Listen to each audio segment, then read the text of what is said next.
Morning students.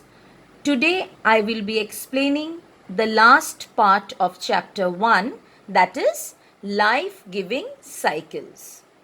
There are various life-giving cycles that operates in nature which balances the factors necessary for life. The first one is nutrition cycle. Now what does it represent? It represents the relationship between the living things and the non-living things in our environment as it is shown in figure 1.10.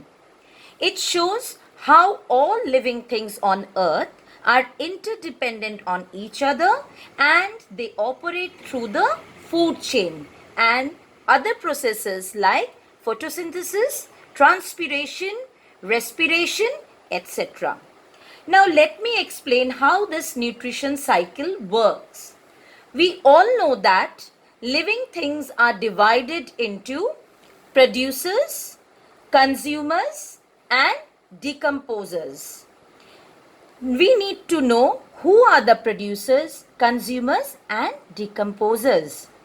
Here, plants are the producers of food and they produce food by the process of photosynthesis. Energy also has its origin from here.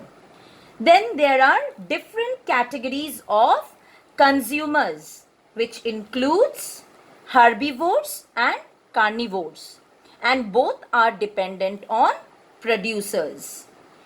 Lastly, at the top of all is man, who can modify his own environment and is able to bring any changes either at the bottom of the food chain or in the middle of the food chain. All living beings undergo decomposition by the action of saprotrophs or decomposers. Now the next life-giving cycle is the carbon cycle. This will be clear more from figure 1.11.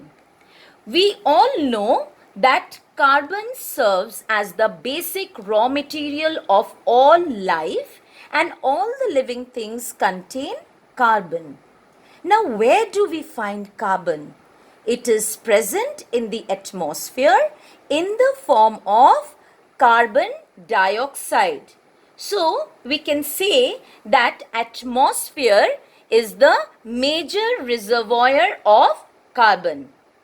Let me explain how this atmospheric carbon dioxide is utilized by plants. Plants utilize this atmospheric carbon dioxide in making their own food in the presence of sunlight and chlorophyll. During this process, carbon dioxide is fixed as starch by plants, and from the plants, carbon moves along the food chain through the consumers at different levels. After the death of plants and animals, the carbon that is present in their bodies is decomposed and it is absorbed as food by the saprophytic bacteria and fungi. When plants die, they get buried in the soil and undergo slow degradation and compaction, which in turn leads to the formation of the fossil fuels, namely coal and oil, which contains huge amounts of carbon.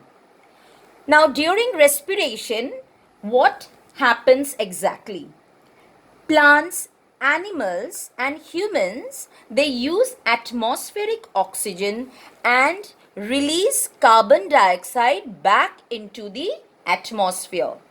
Now the burning of carbon containing fuels also results in the release of carbon dioxide gas in the atmosphere.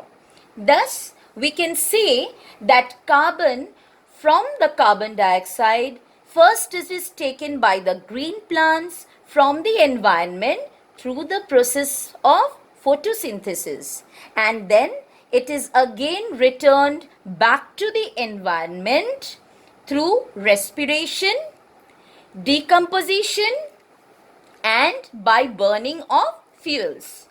This cyclic movement of carbon from the atmosphere to the organisms and from organisms to the atmosphere is known as carbon cycle, which is very helpful in maintaining the balance of carbon in nature. Any type of imbalance in the atmosphere will lead to the extreme heat in the earth and in turn leads to global warming.